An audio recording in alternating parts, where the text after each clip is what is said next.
નમસ્કાર મિત્રો, વિડીયોમાં તમારું સ્વાગત છે। જી હા મિત્રો, અત્યારે હાલ મોટા અને મહત્વના સમાચાર સામે આવી રહ્યા છે। તો મિત્રો, સમાચારમાં વાત કરીએ તો નાળિયેર પાણી કેટલાક લોકો માટે નુકસાનકારક પણ હોઈ શકે છે।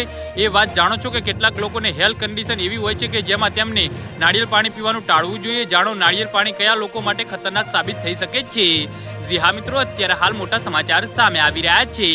તો મિત્રો, સમાચારમાં વધુ વિગતવાર વાત કરીએ તો ડાયાબિટીસના દર્દીઓ માટે પણ નાળિયેર પાણી પીવું નુકસાનકારક સાબિત થઈ શકે છે। વાસ્તવમાં નાળિયેર પાણીનો ગ્લાયમિક ઇન્ડેક્સ ઊંચો હોય છે, જેના કારણે બ્લડ સુગરનું સ્તર ઝડપથી વધે છે। એટલું જ નહીં, નાળિયેર પાણીમાં કાર્બોહાઈડ્રેટનું પ્રમાણ પણ વધુ હોય છે, જે ડાયાબિટીસ દર્દીઓ માટે સારું નથી। તેથી જો ડાયાબિટીસ છે તો મર્યાદિત માત્રામાં નાળિયેર પાણી પીવો અને ડોક્ટરની સલાહ લેવાનું ભૂલશો નહીં।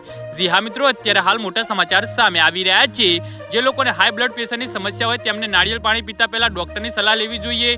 નાળિયેર પાણીમાં ભરપૂર માત્રામાં પોટેશિયમ હોય છે। આવી સ્થિતિમાં જ્યારે પણ તે બીપી દવા સાથે પ્રક્રિયા આપે છે ત્યારે શરીરમાં પોટેશિયમનું પ્રમાણ વધે છે। આનાથી ગંભીર બીમારીઓ થઈ શકે છે। જેથી બીપીની દવાઓ લઈ રહ્યા છો તો ચોક્કસપણે ડોક્ટરની સલાહ લો।